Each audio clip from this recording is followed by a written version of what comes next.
Hey guys, tonight we are going to celebrate the slip-up, the blunder, the happy accident. Think about the last mistake you made. Maybe you sent a text to the wrong person, or you grabbed salt instead of sugar for your coffee. It's that sinking feeling in your stomach, the quiet, internal groan. We spend most of our lives trying to avoid mistakes, to be precise, to be perfect. But tonight, we're going to explore those rare, beautiful moments when a clumsy error, a moment of forgetfulness, or just plain old sloppiness didn't lead to disaster, but instead changed the world forever. It's a gentle reminder that sometimes the best things in life come from the plans that go completely wrong. But let's be clear, you probably wouldn't have survived the world that made these mistakes necessary. We're talking about a time when a simple paper cut could be a death sentence, and oops was often the last word someone uttered. So, before you get comfortable, take a moment to like the video and subscribe, but only if you genuinely enjoy what I do here. As you settle in, feel free to drop your city and local time in the comments below. It's always a quiet thrill to see our little community of night owls spread all across the globe. Now, dim the lights, maybe turn on a fan for that soft background hum, and let's ease into tonight's journey together. The air in your lungs is cool and damp, thick with the signature scent of London in the late summer, a mixture of coal smoke, wet pavement, and the faint, sweet smell of rot from the nearby Thames. It is September 1928. You are walking through the corridors of St. Mary's Hospital, your footsteps echoing softly. The hallways are clean, smelling of carbolic acid and floor polish. But you're heading to a place that is famously, almost defiantly, not. You push open a door and step into the laboratory of Dr. Alexander Fleming. And your first thought is that there's been a small explosion in a glassware factory. The room is a chaotic symphony of clutter. Benches are piled high with glass tubes, beakers, and stacks of petri dishes, those little covered glass plates used for growing bacteria. Papers and notes are piled on every available surface. There is no real system of organization that you can discern. It is the workspace of a mind that is constantly buzzing with new ideas, with little time left over for tidying up. And somewhere in this creative chaos is the man himself. Fleming is a bacteriologist, a man who spends his days in a quiet, invisible war against the microscopic organisms that cause disease. He's known for being brilliant, but also a bit of a daydreamer, and certainly not the tidiest man in the hospital. He has just returned from a long holiday in the countryside with his family, and like many of us do before a vacation, he put off some of his chores. In his case, the chore was cleaning up a stack of petri dishes he had been using to grow colonies of Staphylococcus, a particularly nasty bacterium responsible for everything from boils and abscesses to fatal blood poisoning. Instead of washing them, he had simply left them stacked on a corner of his bench, submerged in the glorious out-of-sight, out-of-mind pile of other pending tasks. Now, duty calls. With a sigh, you watch as he begins to sort through the stack of dishes, preparing to dump them into a tray of disinfectant. It's a routine, boring task. He picks up one dish, then another, his mind likely already drifting to his next experiment. He is on the verge of throwing away one of the most important discoveries in human history. But he pauses. He holds one of the dishes up to the light. Something is odd. On the surface of the agar, the jelly-like nutrient substance in the dish, is a fuzzy, bluish-green blob. It's a spot of mold, a common contaminant in a dusty old lab with windows that were often left open to the London air. Annoying, but not unusual. Any other researcher, any tidier researcher, would have grumbled, dunked the dish in the Lysol, and moved on. But Fleming looks closer. It's not the mold itself that catches his eye, it's what is happening around it. In a perfect circle surrounding the blob of mold, the colonies of Staphylococcus have vanished. They haven't just stopped growing. They have been destroyed, their cloudy, yellowish forms dissolved into nothing, like mist burning off in the morning sun. Further away from the mold, the bacteria are thriving, growing in their usual opaque clumps. But in this clear, circular zone of inhibition, they are dead. It's a microscopic battlefield, and the mold is winning. A lesser mind would not have registered the importance of this. But Fleming's mind was, in a way, perfectly prepared for this specific accident. He had spent years searching for antibacterial agents. He had even discovered one before, an enzyme called lysozyme, found in human tears and saliva. But lysozyme was weak and only worked on harmless bacteria. It was scientifically interesting, but medically useless. However, this was different. This mold was killing one of the most common and dangerous pathogens known to man. You can almost feel the shift in the room's atmosphere. The boring task of cleaning is forgotten. A spark of intense curiosity has been lit. Fleming carefully rescues the contaminated dish. With a sterile loop of wire, he takes a sample of the mold and transfers it to a fresh plate to grow a pure culture. He photographs the original dish, documenting the scene of the crime, the site of the happy accident. He was, by his own admission, not a tidy scientist, but he was a meticulous note-taker when something piqued his interest. He soon identifies the mold as a member of the Penicillium genus. He begins to cultivate it in flasks of broth and then filters out the mold itself, leaving behind what he called the mold juice. He then begins a series of simple, elegant experiments. He takes a fresh petri dish and draws lines of different bacteria across its surface. Then, he cuts a groove in the center of the dish and fills it with his mold juice. The results are astounding. The juice, which he would later name penicillin, stopped the growth of a huge range of deadly bacteria, Staphylococcus, Streptococcus, the bacteria that caused pneumonia, meningitis, diphtheria, yet it was harmless to other cells. He injected it into a rabbit, and the rabbit was perfectly fine. This was the dream an agent that could kill invaders without harming the host. But how did this miracle spore even get into his lab? The odds were astronomical. It wasn't just any common bread mold. It had to be the right species of penicillium, and it had to land in the right dish at the right time, when the bacteria were still growing and when the London weather was at an unseasonably cool temperature that favored the mold's growth over the bacteria's. It was a perfect storm of luck. The most likely source, historians now believe, was another laboratory on the floor directly below Fleming's. An Irish mycologist named Charles J. Latouche was collecting and studying various molds for an asthma research project.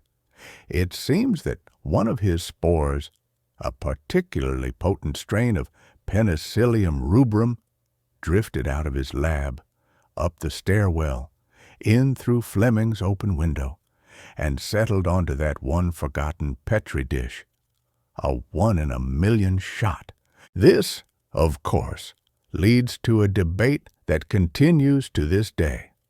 Historians still debate the nature of Fleming's discovery. Was he just a slob who got incredibly lucky? Or was this a case of the prepared mind recognizing the significance of an event that anyone else would have missed? Many scientists before him had likely seen mold contaminate their experiments, but they had only seen the annoyance. Fleming, because he had spent his career looking for something that kills bacteria, was able to see the promise. He didn't just see a ruined experiment, he saw a weapon. It was perhaps less of a blind accident and more of a fated collision between chance and a uniquely prepared observer. The story, however, does not end here with a triumphant parade and a Nobel Prize. In fact, what followed was a decade of quiet frustration. Fleming published his findings in a scientific journal in 1929, and the world largely yawned. A few scientists requested samples, but for the most part, the discovery was ignored. The reason was chemistry. Fleming was a brilliant bacteriologist, but he wasn't a chemist. He knew the mold juice was powerful, but he could not figure out how to isolate and stabilize the active ingredient. His penicillin was a crude, unstable mixture that lost its potency within a few days. He couldn't produce it in large enough quantities to treat even a single human patient. For 10 years, penicillin remained little more than a laboratory curiosity, a useful substance for bacteriologists to separate different types of bacteria in a dish, but not a medicine. The miracle cure sat on the shelf, its potential unrealized. Fleming moved on to other work, always believing in penicillin's importance, but unable to unlock its full power. The accidental discovery had happened. The world had been given the key, but it would take another decade, another world war, and another team of scientists, Howard Florey and Ernst Chain, to finally figure out how to turn that key and open the door to the age of antibiotics, saving hundreds of millions of lives. But it all started here, in this messy room, with a forgotten chore and a single observant glance at a contaminated dish, a moment of sublime, world-altering luck. For a full decade, the miraculous power of penicillin sat dormant, a curious observation trapped in a dusty scientific journal, waiting for someone to recognize its true potential, a revolutionary discovery born from a moment of sublime sloppiness, was itself a failure for the first 10 years of its life. And it's in this spirit of successful failure that we leave the damp, cluttered laboratory of 1920s London and travel forward in time to a place that is its complete opposite. Let the image of Fleming's messy bench dissolve. The air around you changes. It's no longer thick with the scent of coal smoke and old books. It's clean, sterile, and climate-controlled, humming with the quiet, efficient sound of industrial ventilation. You are in the central research labs of the 3M Company in St. Paul, Minnesota. The year is 1968. Everything here is orderly, modern, and purposeful. The scientists wear crisp, white lab coats. The glassware is spotless. This is a place built for intentional discovery, a corporate cathedral dedicated to the gods of chemistry and innovation. And here, you meet a chemist named Dr. Spencer Silver. He is a quiet, thoughtful man, and his mission, assigned to him by the company, is very specific. He is trying to create a new kind of adhesive for the aerospace industry. The goal is to invent a super strong, super tough glue, something that can be used to build airplanes. It needs to be tougher and more powerful than anything that has come before it. He spends his days mixing polymers, testing formulas, seeking a bond that will never, ever break. You are with him on the day of his great failure. He is experimenting with a new family of acrylic polymers, trying to get the molecules to link up into a dense, powerful adhesive. But something goes wrong in the process. The polymerization doesn't quite work as planned. He creates a batch of adhesive, spreads it on a testing surface, and waits for it to cure. When he touches it, he feels a strange sensation. It's sticky. Yes, but not in the aggressive, permanent way of a superglue. It's a gentle, almost polite stickiness. He presses a piece of paper to it, and it holds. But then he can peel the paper right off, easily and cleanly. No force is required. No sticky residue is left behind on the paper or the surface. He tries it again. It sticks. He peels it off. It still works. He has failed completely and utterly at his assigned task. He set out to create the world's strongest glue, and instead, he has created one of the world's weakest. It's a glue that is terrible at its one job, holding things together permanently. It is, by all measures, a commitment-phobic adhesive, a scientific blunder. He can't use it to build an airplane. The wings would fall off before it even left the runway. So, he records the formula in his notes, shrugs, and sets it aside. A failed experiment. But Spencer Silver is a curious man. The strange properties of his failed glue gnaw at him. He takes a closer look, examining his creation under a microscope, and he discovers something remarkable. A normal adhesive is a uniform, liquid-like substance. It flows into every microscopic nook and cranny of a surface, creating a powerful, continuous bond. His adhesive, however, is different. It's not a uniform substance at all. It is composed of millions of microscopic, indestructible, and perfectly spherical acrylic balls. Imagine a sea of tiny, sticky marbles. When you press a piece of paper onto this adhesive, only the very tops of these tiny spheres make contact with the surface.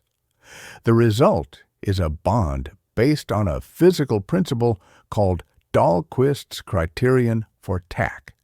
But the effect is simple. It creates thousands of tiny, individual points of contact, which together are strong enough to hold the paper, but individually weak enough that you can break the bond without much effort and without tearing the paper or the spheres.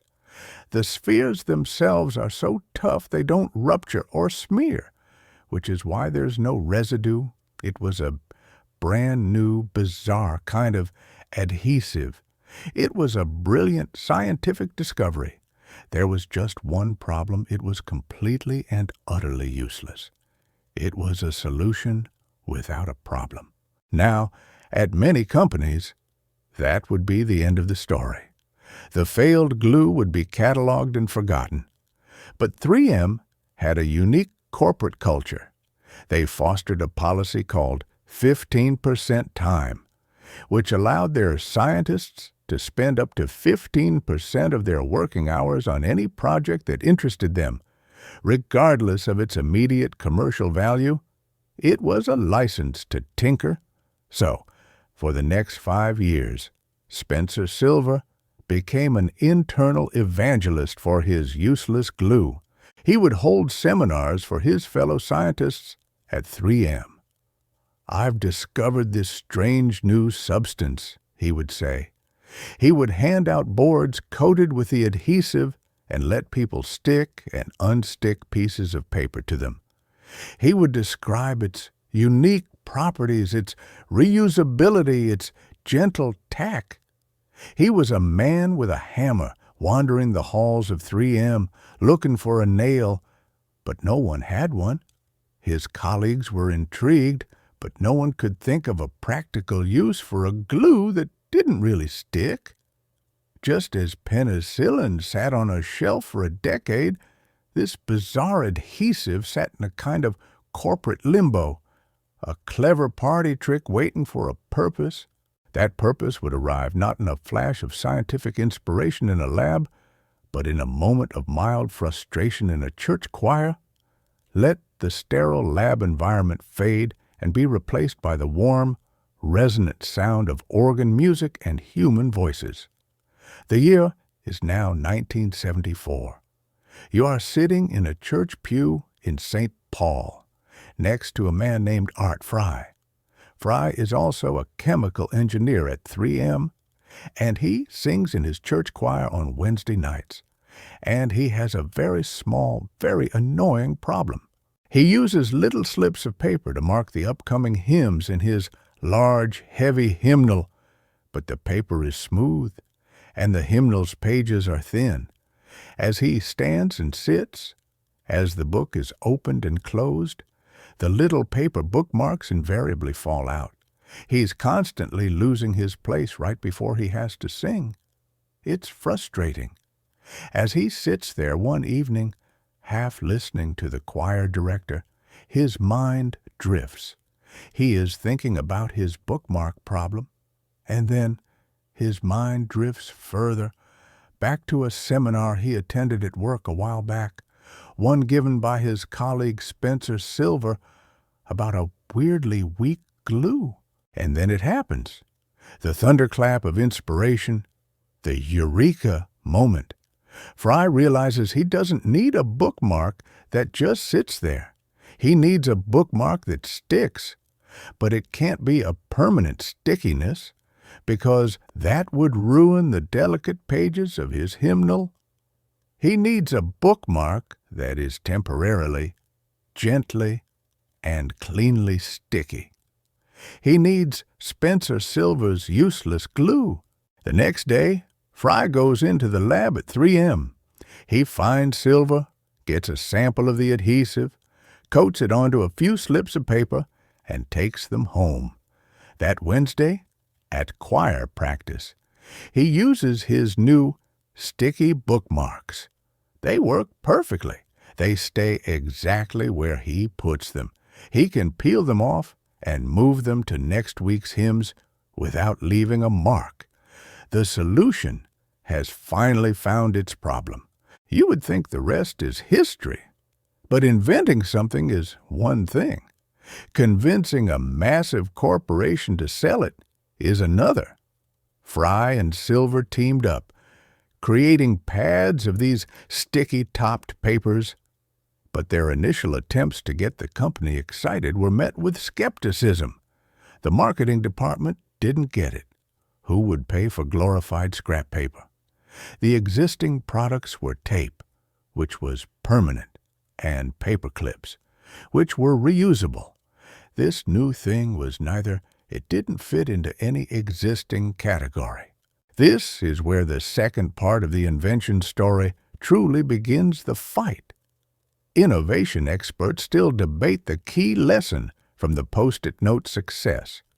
Was it the 15% time policy that gave scientists freedom?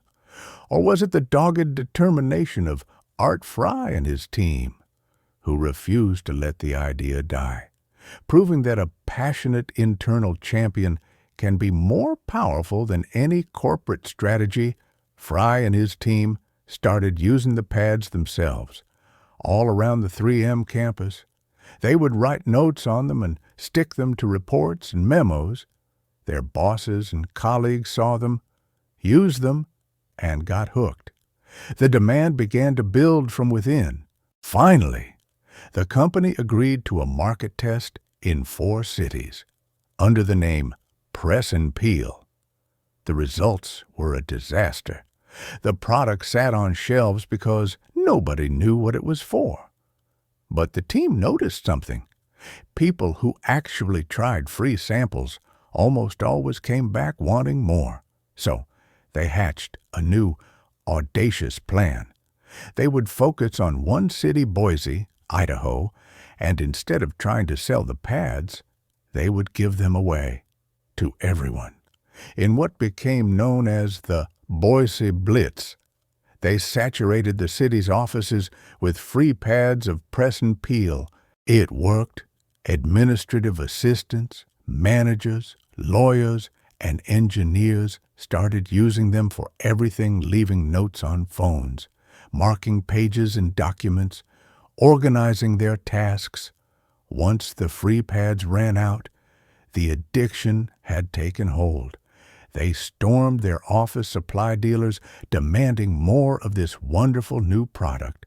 The dealers, in turn, flooded 3M with orders. The Boise Blitz proved there was a massive untapped market. And as for the iconic canary yellow color, that was another happy accident.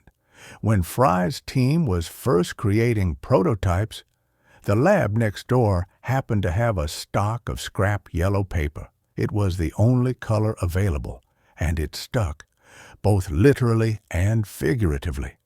The failed superglue had finally found its form, its purpose, and its color, ready to quietly and colorfully take over the world, one little note at a time. The journey of the Post-it note was a slow burn, a quiet and patient story of a chemical mistake that spent years wandering in the wilderness before a frustrated choir singer gave it a home. It was an invention that had to be explained, demonstrated, and almost forced upon the world before its quiet genius was understood. We leave that world of gentle adhesion and patient marketing and travel back in time to the years just after the Second World War, to a discovery that was the complete opposite, a moment of accidental inspiration that was immediate, dramatic, and just a little bit messy. Let the clean, quiet corporate offices of 3M dissolve. The air becomes charged with a different kind of energy, a low, powerful hum that you can feel in your teeth. You're in a laboratory at the Raytheon Company in Massachusetts in the year 1945. The war is over, and the immense industrial and scientific machinery that helped win it is now looking for a new purpose. Raytheon was a major defense contractor, a builder of the sophisticated radar systems that helped guide ships and planes.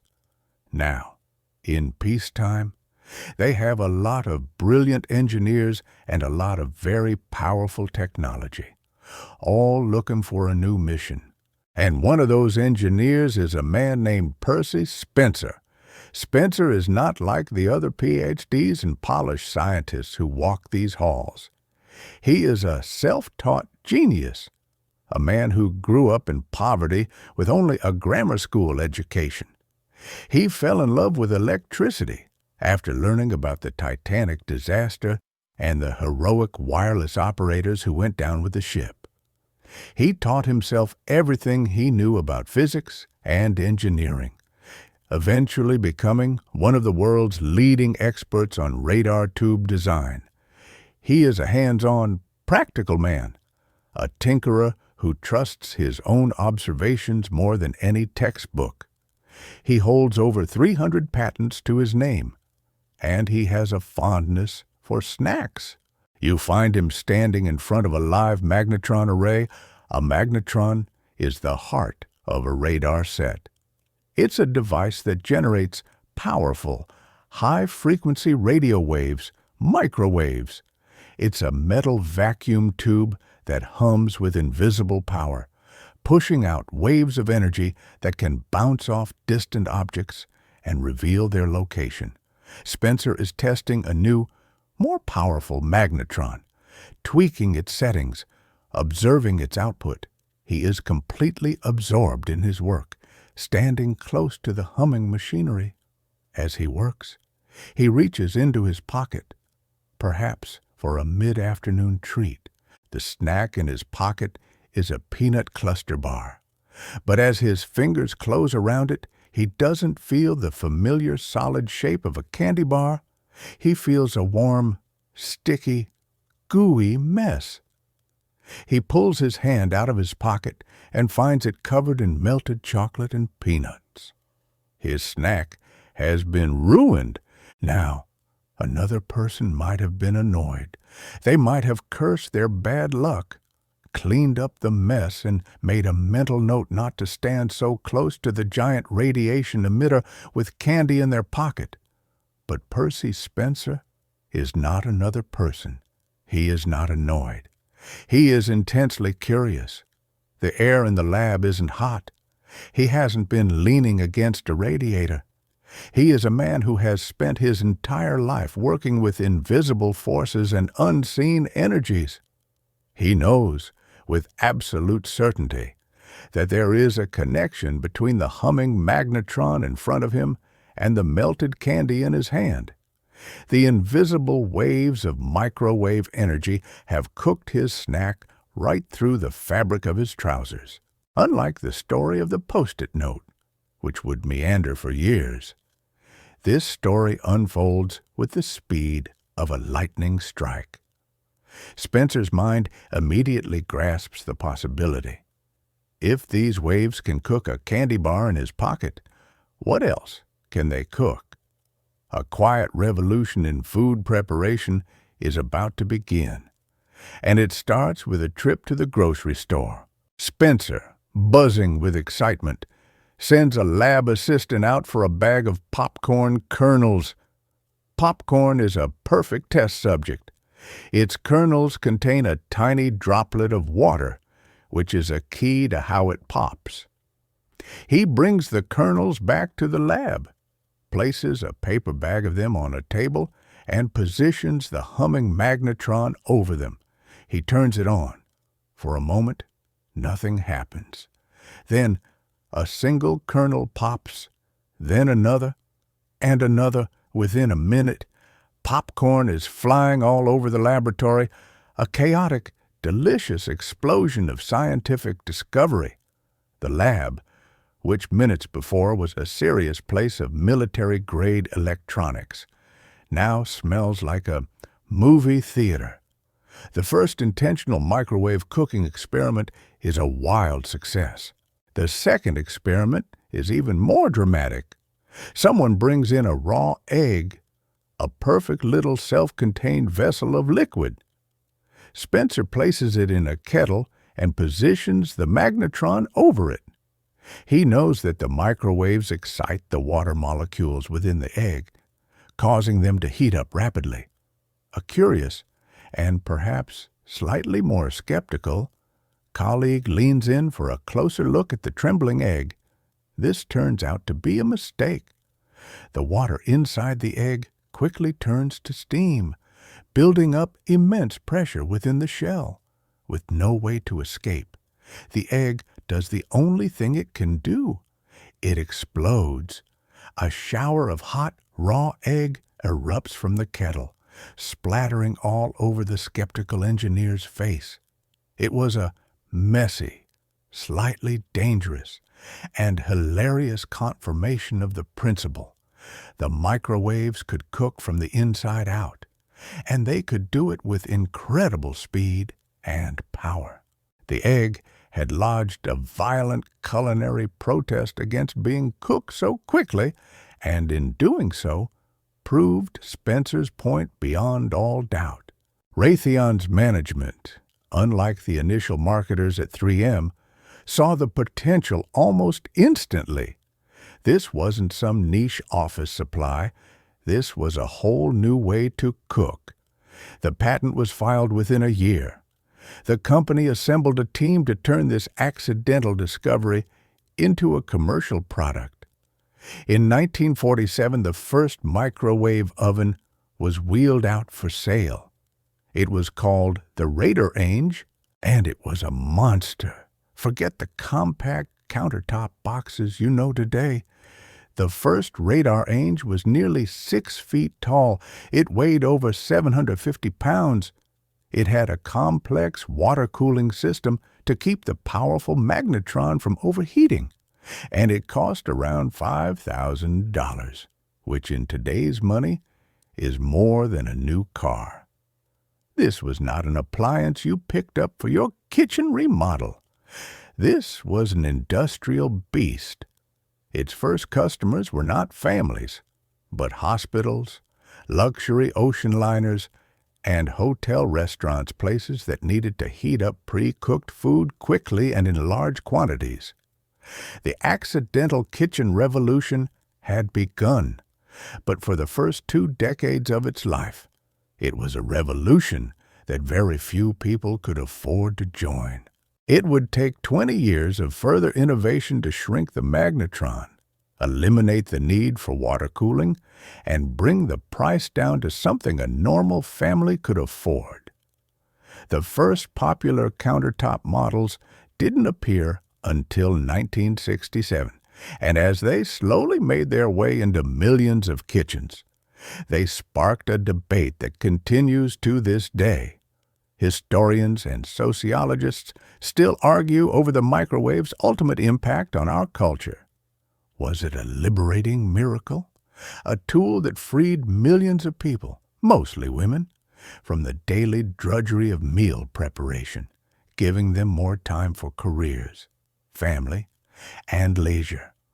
Or was it a Trojan horse for processed food, a device that devalued the skill of traditional cooking and hastened the decline of the communal family dinner in favor of quick, individual, and often less nutritious meals? The truth, as always, lies somewhere in the middle. But it all began in that lab, with a self-taught genius who never let his lack of a formal education get in the way of his boundless curiosity. It began with a simple mistake: the human act of carrying a snack a little too close to a high-energy physics experiment. Percy Spencer's gooey, melted candy bar didn't just ruin his afternoon treat, it kicked off a chain of events that would change the rhythm of domestic life forever, one reheated dinner and one bag of popcorn at a time. Percy Spencer's melted candy bar was a discovery of pure physics, a dramatic interaction between a high-energy machine and an innocent snack. The breakthrough came from an external force acting upon food. But our next journey into the world of happy accidents takes us down a different path, to a discovery that was quieter, more intimate, and profoundly chemical. We travel back in time, leaving the high-tech hum of the post-war era for the gas-lit age of industrial chemistry, to a story where the breakthrough happened not when a machine cooked a man's food, but when a man's food was accidentally seasoned by his own unwashed hands. Let the image of the massive radar range and the smell of popcorn fade away. The clean, bright laboratory is replaced by something older, darker, and grittier. You are in Baltimore, Maryland, in the year 1879. The air here is thick with the acrid, sharp smells of chemical experiments, the tang of sulfur, the bite of ammonia, all swirling in the flickering light of gas lamps. This is the brand-new chemistry laboratory at the recently founded Johns Hopkins University, and it is the domain of Professor Ira Remsen, a brilliant chemist determined to bring the rigorous German style of research to America. This lab is a hub of pure science. Its purpose is not to invent commercial products, but to explore the fundamental building blocks of matter. And one of the most exciting and mysterious substances of the era is coal tar. To a normal person, coal tar is just a foul-smelling, thick black sludge, a waste product from the process of baking coal to create coke for the burgeoning steel industry. It's industrial filth. But to a chemist like Remsen, it's a treasure chest. Locked within that black goo is a dizzying array of complex organic molecules, a frontier of new compounds waiting to be discovered, and working in this lab, under Remsen's direction, is a Russian chemist named Konstantin Fallberg. Fallberg's research is not glamorous. He spends his days hunched over beakers and flasks, running reactions on derivatives of this messy coal tar. His specific project involves studying the oxidation of a compound called O-toluene sulfonamide. It is painstaking, methodical work, a world away from the dramatic explosions of microwave experiments. It is a world of careful measurement, slow reactions, and copious, detailed notes. You are with Fallberg as he finishes a particularly long and arduous day. His mind is saturated with chemical formulas and observations. He is tired. He gathers his coat and hat, extinguishes the gas burner at his station, and heads home for dinner. In his haste, and with his mind still puzzling over the day's results, he neglects a fundamental rule of his profession. It is a rule so basic, so crucial, that it is the first thing taught to any student of chemistry. He forgets to wash his hands. A short while later, you are a silent observer at the Fallberg dinner table. The table is set. His wife has prepared a meal, and all seems normal. Fallberg, still mentally preoccupied, picks up a bread roll. He brings it to his mouth and takes a bite. He chews for a moment, and then he stops. A look of complete confusion crosses his face. The roll is sweet, impossibly, wonderfully, intensely sweet. He assumes the baker must have made a mistake, perhaps spilling a bag of sugar into the dough. He turns to his wife. "Does this bread taste sweet to you?" he asks.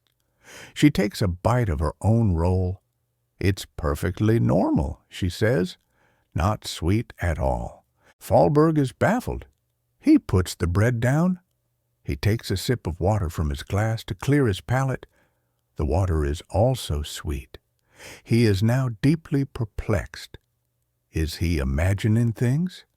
Is some strange ailment affecting his sense of taste?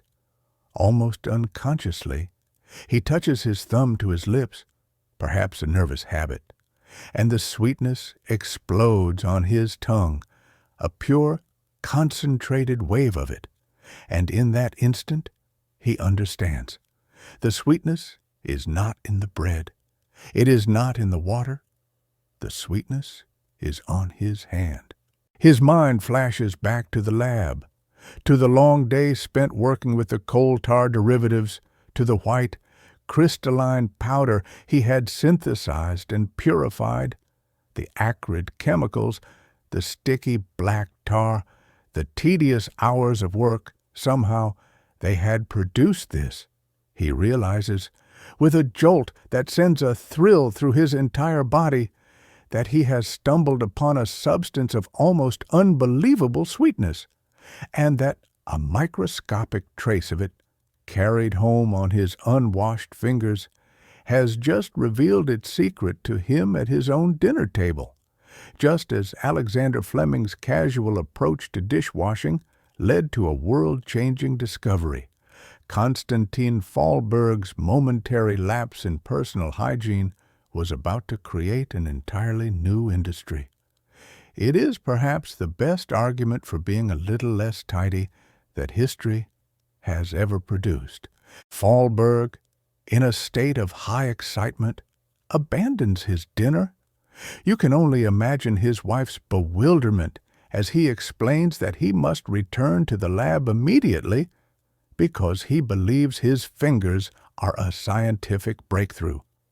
He rushes back to his workbench, and there, he does something that would make any modern lab safety officer faint. He begins to taste things. He tastes the residue in the beakers.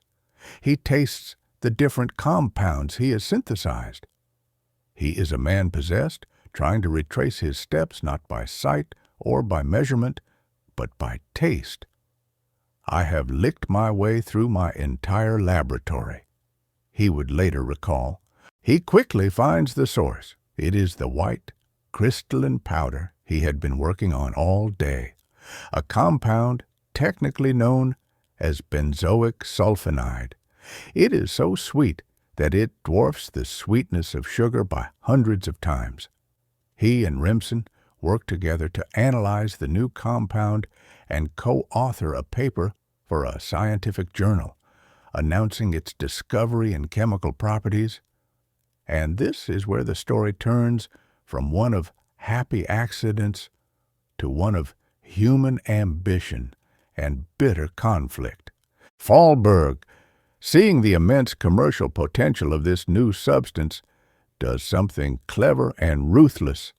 Without informing his mentor, Professor Remsen, he secretly takes out a series of patents in his own name for the method of producing benzoic sulfonide.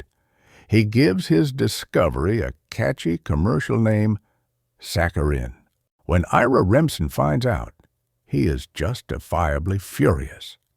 The discovery was made in his laboratory by a researcher working under his direction, using university resources. In the world of academic science, the credit, or at least a significant portion of it, belonged to the head of the lab. Remsen felt cheated, his name and contribution completely erased from the lucrative commercial enterprise. He famously remarked of Fahlberg, "Fahlberg is a scoundrel. It nauseates me to hear my name mentioned in the same breath with him." The historical record and the angry correspondence that followed have been endlessly debated by historians of science. Was Fahlberg a lone genius who made the crucial personal connection that no one else could have, and therefore deserved the rewards? Or was he a shrewd opportunist who effectively stole a discovery that was only made possible by the guidance, resources, and intellectual environment of Ira Remsen's pioneering laboratory?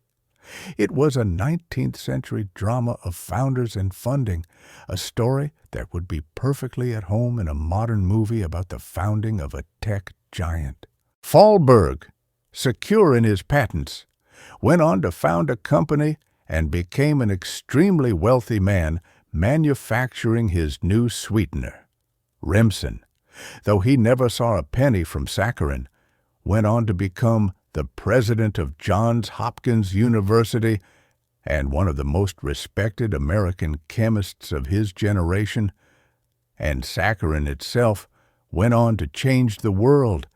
It became a staple for diabetics, and its production soared during the sugar shortages of World War I and World War II, giving millions of people a taste of sweetness in times of bitter rationing.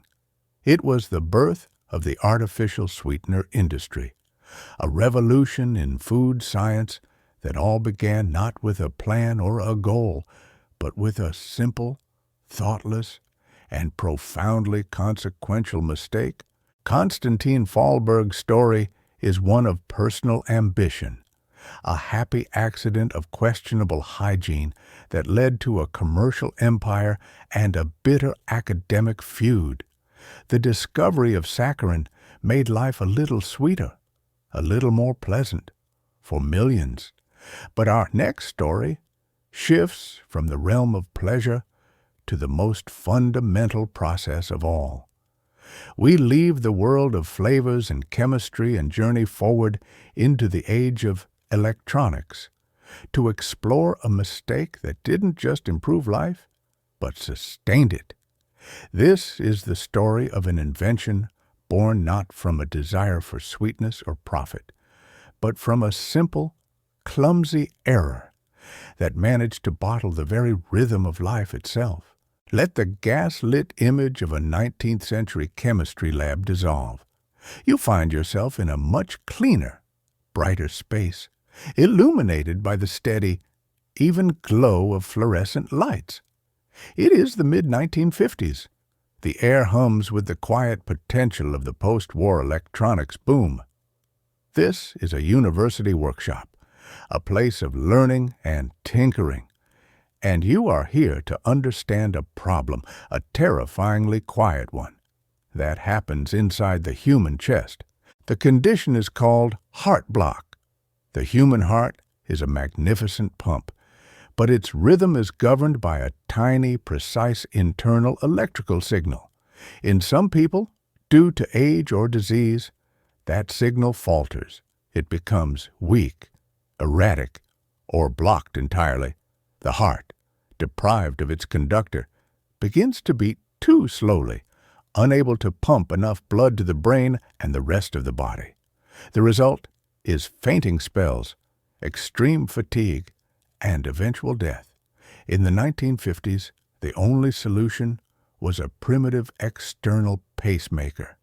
Imagine a machine the size of a small television plugged into a wall socket, with wires that had to be passed through the patient's skin and connected directly to the muscle of their heart.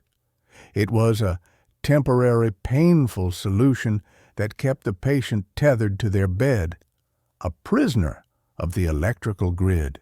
Now, you turn your attention to a man working at a bench cluttered with wires, transistors, and soldering equipment. His name is Wilson Greatbatch. He is an electrical engineer, a former Navy man who served in World War II and now an assistant professor at the University at Buffalo. He is a natural inventor, a man who loves to build things, and in 1956, he is working on a project for a local research institute. But he is not trying to build a pacemaker. His goal is to build a machine to record heart sounds. Specifically, he's trying to build a device that can listen for and record tachycardia, a dangerously fast heartbeat. He is, in essence, trying to build a better stethoscope. You are with him in his workshop. The air smells faintly of hot solder and ozone. He is assembling a small oscillator circuit, the part of his device that will generate a stable radio frequency. He has the design worked out, the schematic laid out before him. The process is one of careful assembly, soldering tiny components into place on a circuit board. He reaches into a small cardboard box full of resistors. Resistors are the traffic cops of an electronic circuit. They control the flow of current. They are tiny, pill-shaped components with colored bands on them that indicate their value, their level of resistance. Anyone who has ever attempted a DIY electronics project knows the feeling of squinting at those tiny, frustrating color bands. Greatbatch needs a 10,000 ohm resistor for this part of his circuit. He reaches into the box, his fingers searching for the right component. And here, the simple, human, relatable mistake happens. Maybe he misreads the colored bands. Maybe his component box is just a bit of a disorganized jumble. But the resistor he pulls out is not the 10,000 ohm one he needs. It is a 1 mega ohm resistor. It is 100 times more powerful than the one the circuit calls for. Unaware of his tiny, momentous error, he solders the wrong resistor into place. He finishes the assembly. He connects the power source. He flips the switch. He expects to hear a faint, high-frequency hum, or perhaps nothing at all. He is listening for the sound of a stable oscillator, ready to be calibrated to record the sound of a racing heart. But that is not what he hears. Instead, the circuit begins to emit a distinct, steady, and strangely familiar sound. Plip, a pause of 1.8 milliseconds. Plop, plip, plop. It is a perfect, rhythmic pulse, a tiny electronic heartbeat. Greatbatch stares at the small circuit on his bench. He recognizes that rhythm immediately. It is the sound of a healthy human heart at rest. In that moment, everything changes. He knows that the wrong resistor, the one with far too much resistance, has forced his circuit into a simple, repeating pattern of pulsing on and then shutting off. It is a beautiful, elegant and completely accidental simulation of the heart's own electrical pacemaker. He had set out to build a device to listen to the heart. Instead, by grabbing the wrong tiny component, he had built a device that could control the heart. He later wrote of the moment, "I stared at the thing in disbelief." The mistake was obvious, but the application was profound. The Heart Sound Recorder project was abandoned on the spot. Wilson Greatbatch now had a new mission. This discovery was not made in a well-funded corporate lab like those at 3M or Raytheon, and it wasn't championed by a large company. Greatbatch took his accidental discovery and retreated to his personal workshop, housed in a barn behind his home in Clarence, New York. For the next 2 years, he worked almost entirely alone.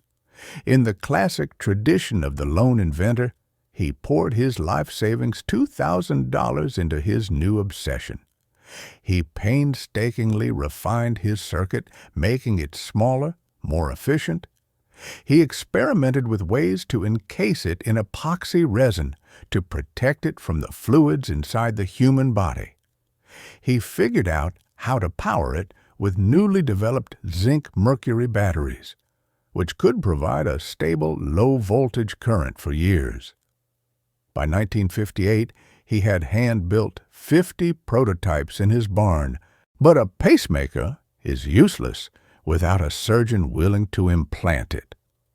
Greatbatch began to approach doctors, and he eventually found a partner in Dr. William Chardak, a surgeon at the Veterans Administration Hospital in Buffalo. In May of 1958, they performed the first crucial test. In an animal lab, they surgically induced complete heart block in a dog. The dog's heart, deprived of its natural signal, fell silent. Then, they connected the electrodes from one of Greatbatch's small, epoxy-coated prototypes to the dog's heart muscle. The team watched the monitor, and then they saw it, a steady, strong, rhythmic beep. Greatbatch's device had taken over. The barn-built pacemaker was working perfectly. This moment is a cornerstone in the history of medicine. While other researchers had worked on pacing the heart, their devices were large, external, and dependent on outside power. Medical historians might point to these earlier efforts, but Greatbatch's device was the first truly practical, self-contained, and fully implantable cardiac pacemaker. It was the device that launched the entire field of implantable medical electronics. 2 years later, in 1960, the first human implantation took place. A 77-year-old man, completely disabled by heart block, received one of Greatbatch's pacemakers. The device restored his heart's rhythm and allowed him to live an active life for another 18 months. Soon, thousands and then millions of lives would be saved and transformed by this technology. And it all began with a simple, honest mistake, not one of sloppiness or poor hygiene, but the kind of tiny error anyone could make. It was a testament to the idea of the prepared mind. Wilson Greatbatch recognized the meaning of that accidental rhythm because he was already thinking about the problems of the heart. The wrong resistor in the hands of the right man created not a faulty circuit, but the very pulse of life itself. The tiny accidental pulse of Wilson Greatbatch's pacemaker was a sound that promised a future to people whose own bodies were failing them. It was a mistake that conquered a flaw in the human machine, creating a steady rhythm where there was chaos. We have seen how accidents can save lives, sweeten our food, and organize our desks. But now, we turn to a story not of a mistaken invention, but of an invention that was itself being mistaken for obsolete, a product whose future was dimming until a happy accident gave it a second life, one far more colorful and joyful than its creators ever could have imagined. Let the quiet, tense atmosphere of the operating theater fade. We leave the world of life-saving electronics and travel back once more to the heart of industrial America in the 1930s.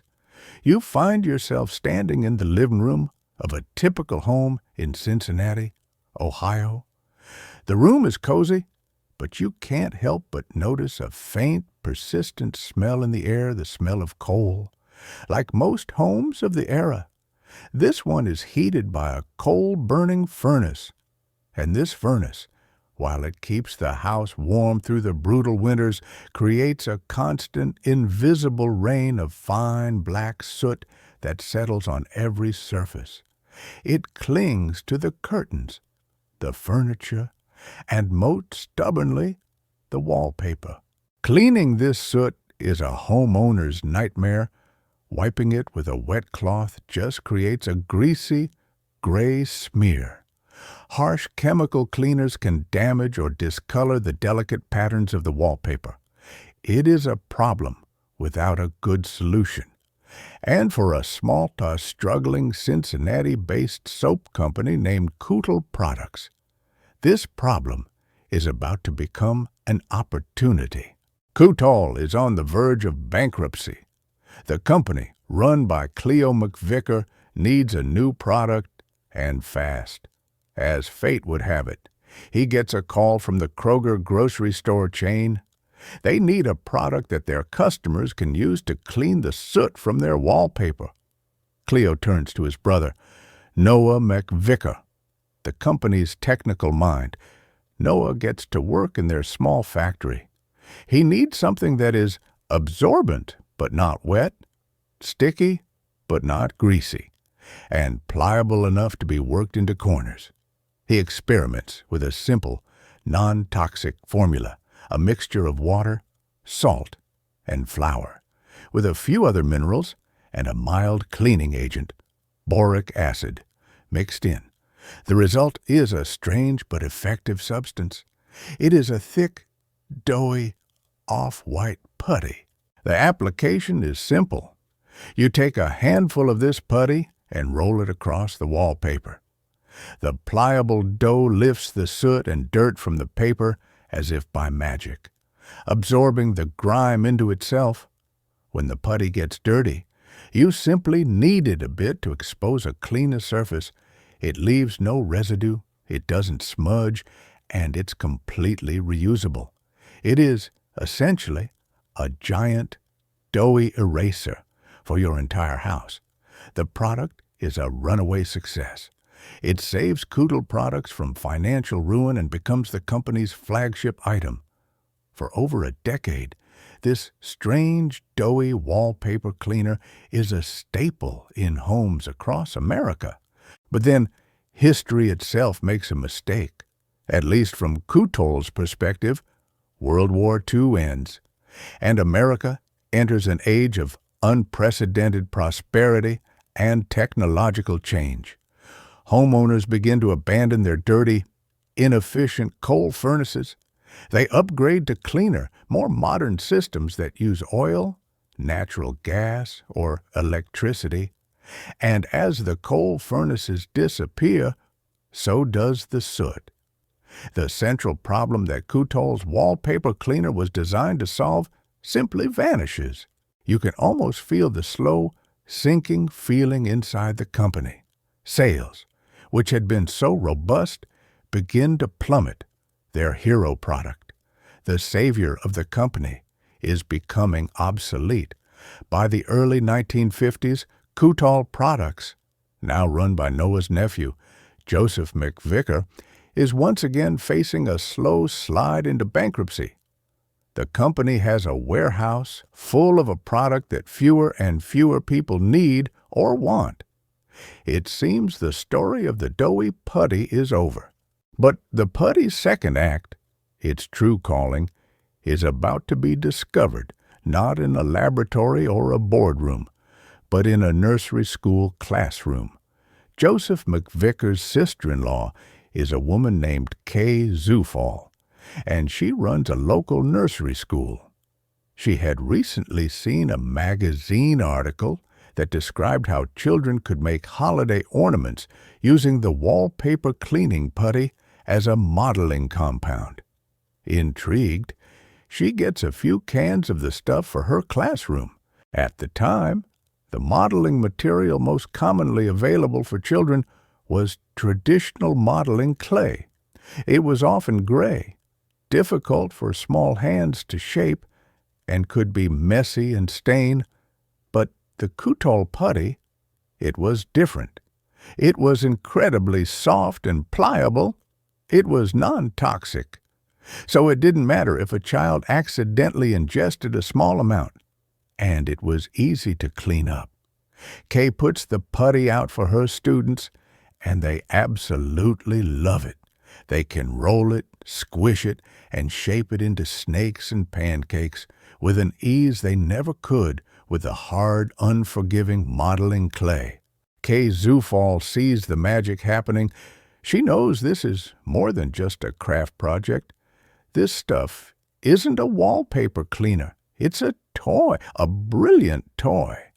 She calls her brother-in-law Joseph McVicker, the man who is desperately trying to figure out what to do with his failing company.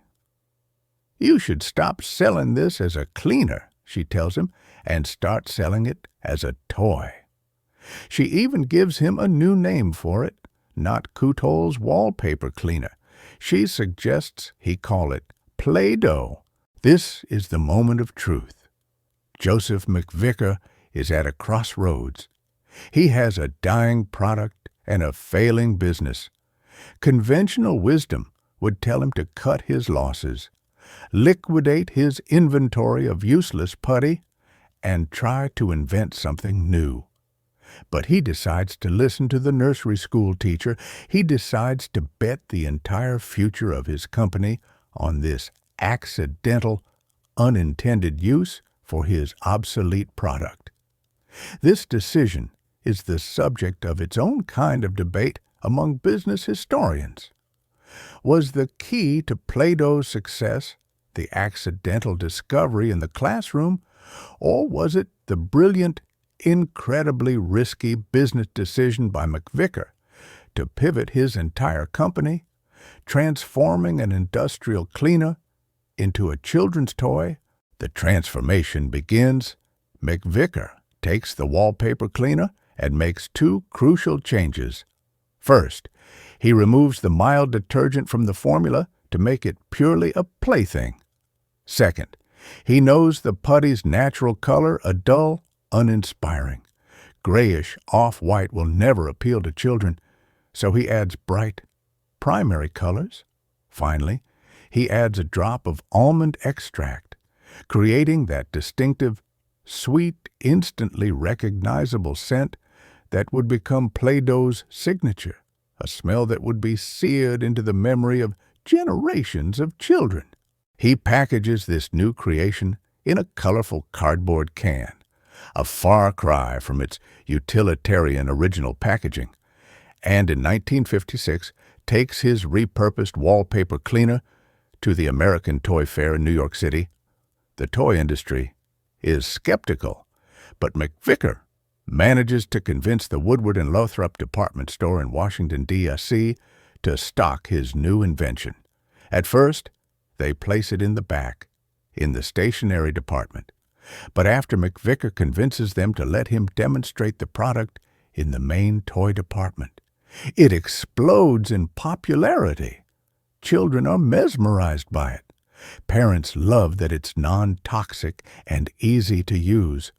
Within a year, Play-Doh is a national sensation. The company that was on the verge of disappearing because its only product was no longer needed had been reborn. It had stumbled backward into one of the most successful and beloved toys of all time. The story of Play-Doh is a unique kind of happy accident. The initial invention was a deliberate success. The mistake was made by history itself, by the march of progress that rendered it useless. The final beautiful mistake was made by a teacher and her students, who ignored the product's intended purpose and saw it not for what it was, but for what it could be, a source of boundless, colorful, and joyful creation from the soft, pliable, and joyful world of a repurposed children's toy. Our journey takes its final turn. We have seen how a mistake in the classroom gave a dying product a brilliant new life. We now travel to our final destination, a place of ancient mystery and grand ambition, to witness the ultimate paradox, a mistake made in the noble quest to create eternal life, which instead unleashed a force of brilliant celebration and terrible destruction.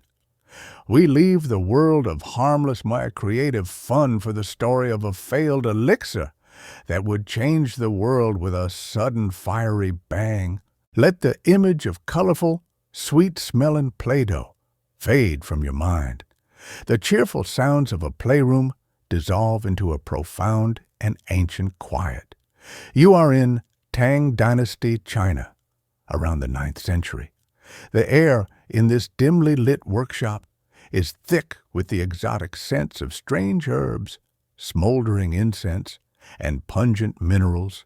Scrolls covered in cryptic diagrams and calligraphy line the walls. In the center of the room, a charcoal brazier heats a collection of bubbling pots and crucibles. This is the laboratory of a Taoist alchemist. But these alchemists are not on the classic Western quest to turn lead into gold. Theirs is a far more profound and urgent mission. They are seeking the elixir of life, a legendary potion that could conquer death itself. At the behest of emperors who feared their own mortality, these men dedicated their lives to mixing and meditating, heating and chanting, trying to find the perfect combination of substances that would grant immortality. They experimented with everything, from toxic mercury to rare plants, all in the hope of cheating fate. You are watching one such alchemist at work.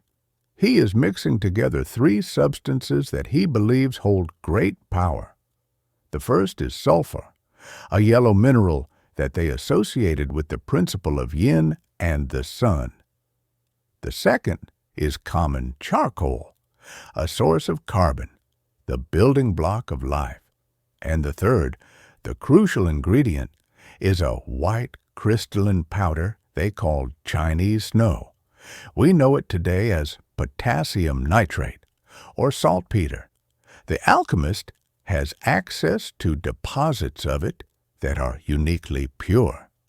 He believes that by mixing these ingredients in the right proportion and heating them, he can cause a transmutation, a magical reaction that will yield the fabled elixir.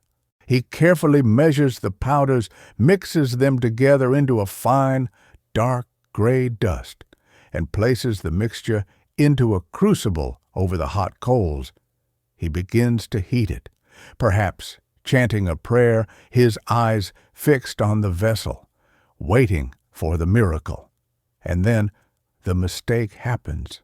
But it's not a gentle mistake, like a melted candy bar or a weak glue. It is a sudden, violent, and terrifying one. Instead of transmuting into a life-giving liquid, the mixture deflagrates. With a tremendous whoosh, it erupts in a blinding flash of light and a dense cloud of acrid smoke. A powerful wave of heat and gas bursts from the crucible, singeing the alchemist's beard and eyebrows and sending him staggering backward. The force of it might even be enough to blow a hole in the roof of his workshop. In his quest for a potion to extend life, he has accidentally created a substance that is incredibly efficient at ending it. He has invented gunpowder.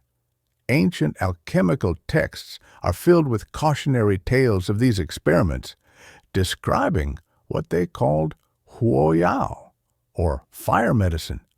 They wrote of the smoke and flames, of their hands and faces being burned, of the entire house where they were working being burned down. It is the ultimate ironic failure. The search for eternal life had revealed a powerful agent of sudden death. But the first use of this terrifying new powder was not for war. It was for something much more joyful, scaring away evil spirits.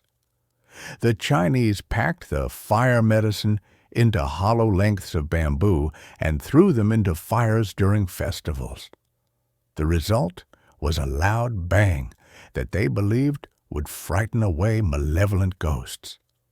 Soon, they realized that if they added other minerals and metal shavings to the mixture, the explosion would produce beautiful, colored sparks.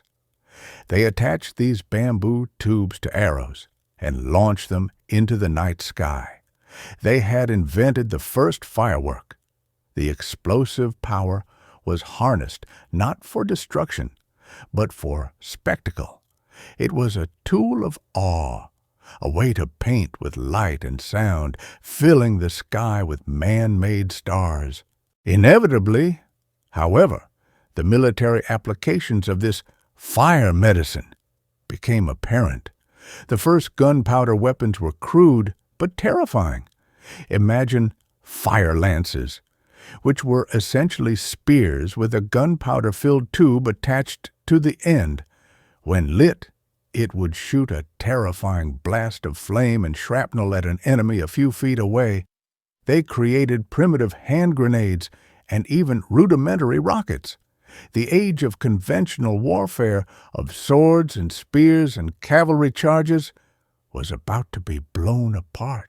And here lies a fascinating debate for historians of technology. Why did China, which invented gunpowder and had a head start of several centuries, not go on to develop the kind of advanced cannons and firearms that would later revolutionize warfare in Europe? Was it a cultural choice?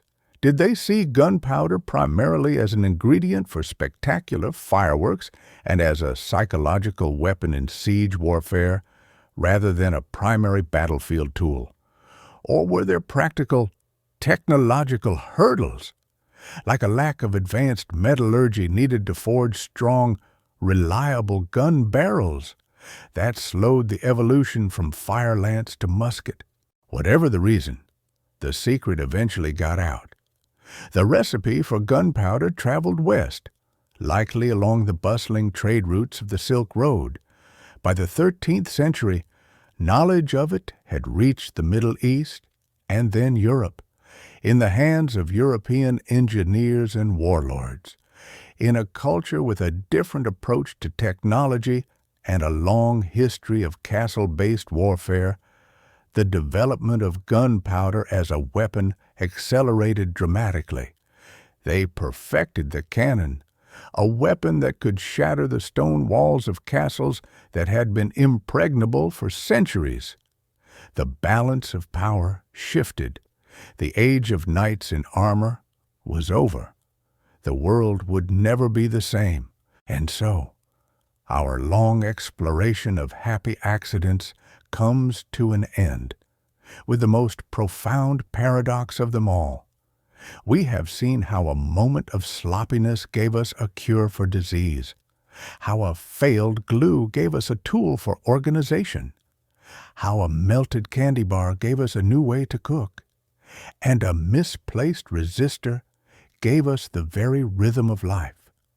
All of these mistakes gave something to the world, adding to our health, our convenience, our joy, but this final, grand mistake, born from the most noble and human desire of all, the desire to live forever, gave the world a strange and terrible gift, a substance that contained both the brilliant, fleeting joy of a firework against the night sky and the devastating, world-changing power of a cannonball. It is the ultimate lesson in the beautiful, unpredictable, and entirely ambivalent nature of discovery. And now, The journey is over. The stories are told. Let the sharp, explosive crack of that first firework begin to soften and fade like a distant echo. The brilliant colors in the sky can melt away, leaving only the quiet, gentle darkness of your own room, the images of messy labs, of corporate boardrooms, of ancient workshops. Let them all dissolve. Let go of the facts and the figures, the names and the dates. They are just stories, and their purpose for tonight is done. All that matters now is the feeling of stillness, the comfortable weight of your blanket, the gentle rise and fall of your own breathing.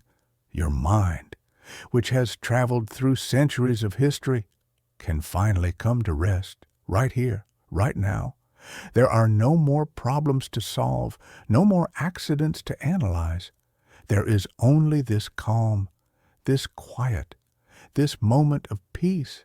Let your thoughts drift away like smoke, leaving behind only a sense of ease as you sink down deeper and deeper into a comfortable, well-deserved, and profoundly peaceful sleep.